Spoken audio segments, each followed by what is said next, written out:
3 years ago this month, gun owners from across all corners of Maine gathered here at the Maine State House. We gathered here in front of the Committee on Criminal Justice to demand the restoration of our constitutional right to keep and bear arms and the passage of constitutional carry.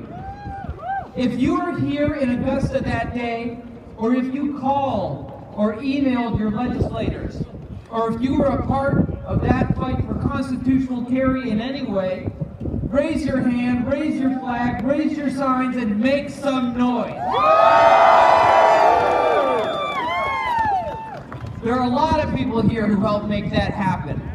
You know, people thank me all the time, and I appreciate it. People thank me for sponsoring constitutional carry and for leading the fight for our Second Amendment in the building behind us. But let me be clear, that wasn't something I did. That was something we did. All of us, together. Every one of us, we the little guys, us gun owners of Maine, they told us that we had no chance, that it was impossible. The deck was stacked against us by the big guys, Michael Bloomberg and the anti-gun special interests. They were doing the stacking, pumping huge quantities of outside money into Maine to lobby and intimidate. We weren't supposed to win that fight, but we had a vision. When they told us we needed a permit to exercise one of our basic fundamental constitutional rights, we said the Constitution is our permit. We stood together, we fought together, and we triumphed together. And Maine became the 6th constitutional carry state in America. Today, proving true the claim that as Maine goes, so goes the nation, that number has doubled to 12. Now, Michael Bloomberg and his well-funded special interest groups, with misleading names like Moms Demand Action, told us that we would become the Wild West. They told us that there would be mass carnage. They told us that blood would run through Main streets. But I'm here today, standing here to report gladly that Maine is actually now ranked the safest state in America.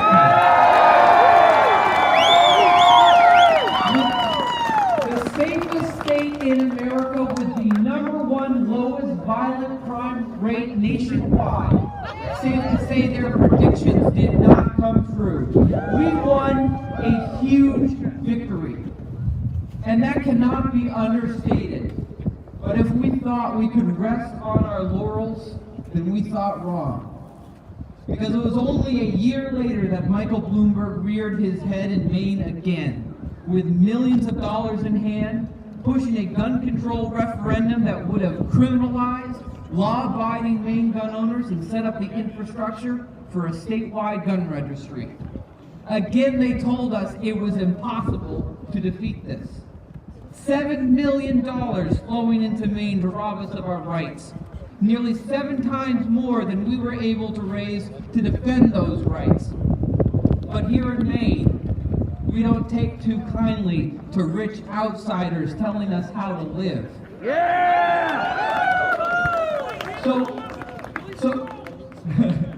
So again, we stood together and we fought together. In 2016, their cut and paste anti-gun agenda was on the ballot in 4 states and passed in 3, but not in Maine.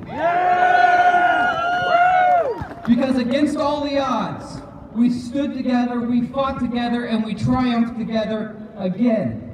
But the immortal words of Thomas Jefferson prove true. The price of liberty is eternal vigilance. Michael Bloomberg and his ilk were not done in Maine, and they don't plan to be done anytime soon. Since then, with your help, we've defeated their legislative proposals for the expansion of unarmed victim zones here in our state.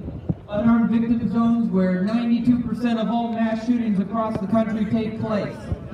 We are currently embroiled in a fight to defeat their proposal to create gun confiscation orders, which would allow the suspension of your rights and the confiscation of your firearms based on any unproven accusation without any chance to defend yourself in court. That's not what our Constitution is about. And nationally, we see our opponents mounting an attack bigger than we have ever seen before.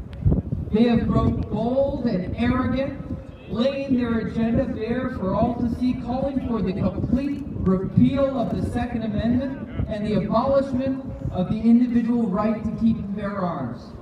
We must not allow them to succeed. This is about far more than firearms. This is about the preservation of our free society. No matter what they tell us, the Second Amendment isn't about hunting. Hunting is certainly a wonderful feature of the Second Amendment, but that's not the purpose. It's about maintaining the balance of power in society between the people and our government. You tell me who in society is allowed to own firearms, and I will tell you who is in charge of that society. If we lose our right to keep and bear arms, it will not be long until we find ourselves subjects in our own lands. And the kings our founding fathers fought a revolution to overthrow will have been fully replaced by new kings in Washington, D.C. The big fight is coming, and we must be ready.